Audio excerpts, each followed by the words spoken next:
All right, you beautiful bastards. Welcome back to the deep dive today. We're going deep into the world of BAIC Group, this Chinese car manufacturer you've probably never fucking heard of. Most people haven't. But let me tell you, these guys are playing for keeps in the global car game. They're like, I don't know, the silent assassins of the auto world. They've been flying under the radar for a while, but they're making some serious moves. We're talking everything from shitty little commuter cars to fucking military vehicles. And get this, they even got their hands on some juicy tech from Saab back when Saab was on its deathbed. Yeah, like vultures picking at a carcass. But hey, you gotta respect the hustle. BAIC snatched up the rights to 3 of Saab's vehicle platforms, some engine and transmission tech, and even designs from the 9.3 and 9-5. So basically, Yeah. they got the blueprints to a Swedish buffet of car parts. Sneaky bastards. Oh, okay. All right, let's rewind a bit. Tell us about BAIC's origin story. How did these guys even get started? BAIC, or Beijing Automotive Group to be all official about it, has been around since 1958. They started as Beijing Automobile Works, or BAW. And their first car was the Dongfeng BJ760. Think of it as China's version of the Soviet GAZ-21. So they started by copying, no surprise there. But how the hell did they go from copying to becoming one of China's biggest automakers? Well, by 2010, they were cranking out nearly 1.5 million vehicles a year and had snagged over 8% of the Chinese market. And they just kept growing from there. Yeah, those are some impressive numbers. Okay. Let's get back to this Saab heist. What exactly did BAIC get out of that deal, and how did it help them? Think of a platform like the basic skeleton of a car. It includes the chassis, suspension, and some basic components. BAIC getting their hands on Saab's platforms meant they could build new cars on top of a proven foundation, saving them a ton of time and money. And they also snagged some pretty advanced engine and transmission tech from Saab, which helped them improve their own cars. So they basically got a fast track to making better cars. I bet the Swedes were pissed. What was the first car they rolled out using this Saab tech? It was called the Shenbao, which means gentleman's treasure in Chinese. Gentleman's treasure. Sounds more like a euphemism for some weird Chinese sex toy. Yeah. But okay. Let's move on to BAIC's brand portfolio. This is where it gets a bit messy, so bear with us. They've got more brands than a goddamn Chinese supermarket. It's true. They've got ArcFox, their fancy electric car brand trying to take on Tesla. Then there's Stellato, a joint venture with Huawei, which is about as weird as it sounds. Huawei making cars. That's like my grandma trying to break dance. What the hell are they thinking? Your guess is as good as mine, but we'll see how that plays out. Then there's the Beijing brand, their main brand for regular gas guzzlers and some electric cars.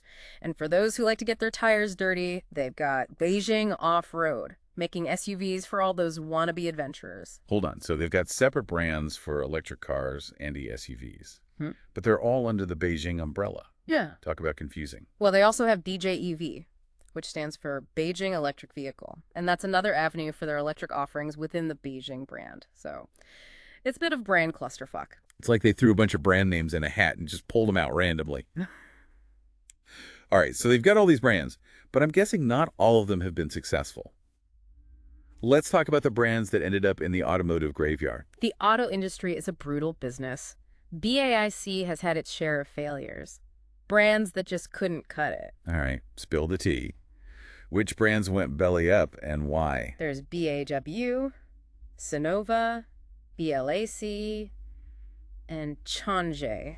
These are all brands that BAIC either ditched or sold off because they were hemorrhaging money. So BIC's got this graveyard of dead brands, yet they keep launching new ones. Are they fucking insane? Well, the Chinese market is huge and constantly evolving. BAIC's strategy seems to be to throw everything at the wall and see what sticks. It's a bold strategy, Cotton. Let's see if it pays off for them. Speaking of bold strategies, let's talk about BAIC's joint ventures.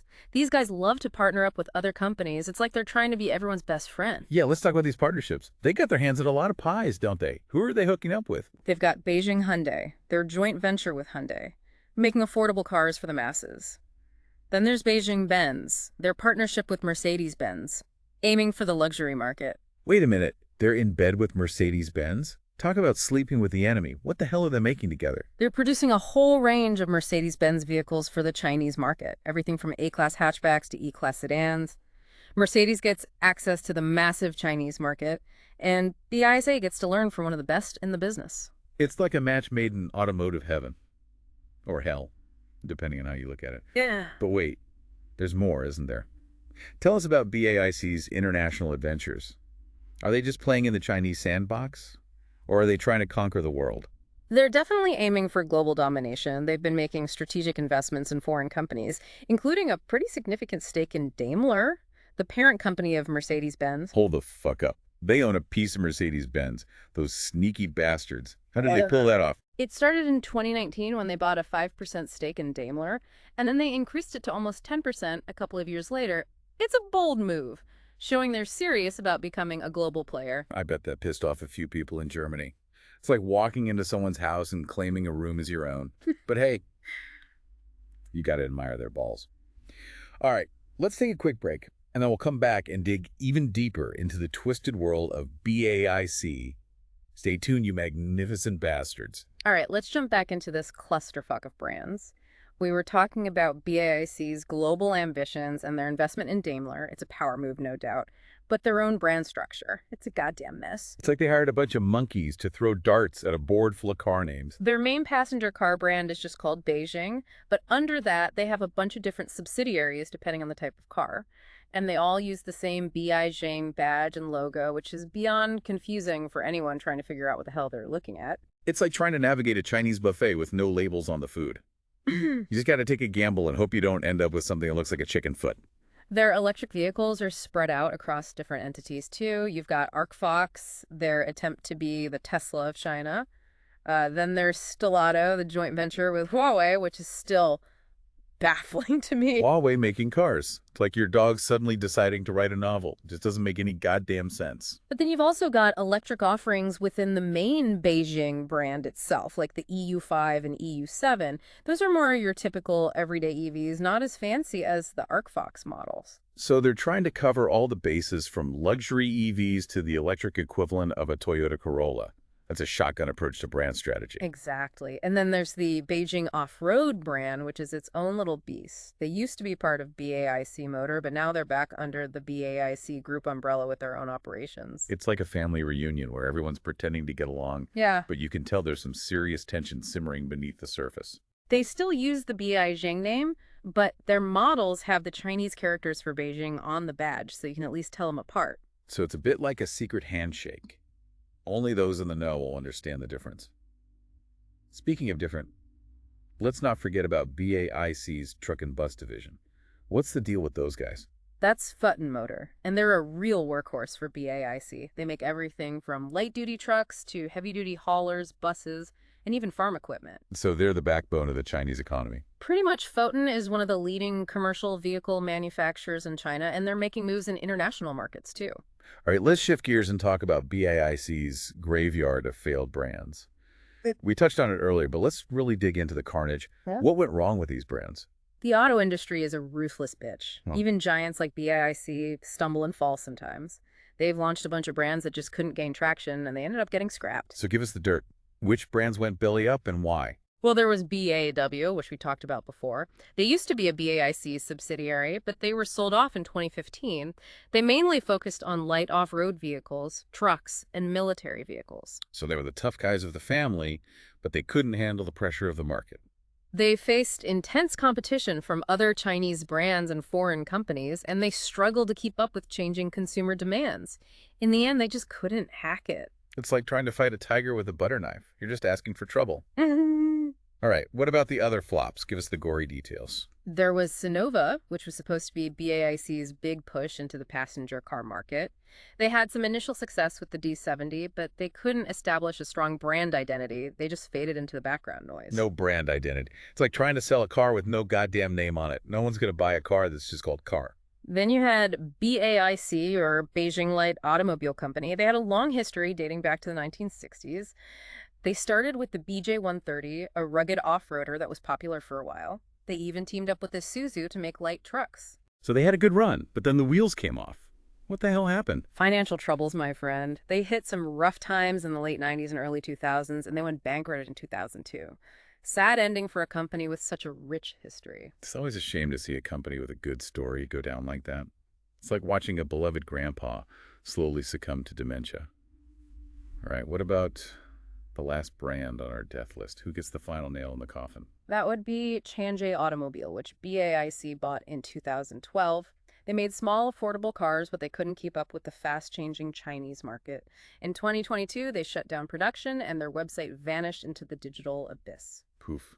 Gone just like that. It's a reminder that even in a booming market like China, you can't just coast on past successes. You gotta adapt or die. Wait. All right, let's wrap up our deep dive into the fascinating, frustrating, and often fucked up world of BAIC Group. All right, you glorious bastards, welcome back for the final round of our BAIC deep dive. We've seen their successes, their failures, their sneaky tactics, and their dreams of world domination. It's been a wild fucking ride. We've barely scratched the surface, to be honest. BAIC's story is just one small piece of a much larger puzzle. China's rise as a global automotive powerhouse. So let's zoom out and look at the bigger picture.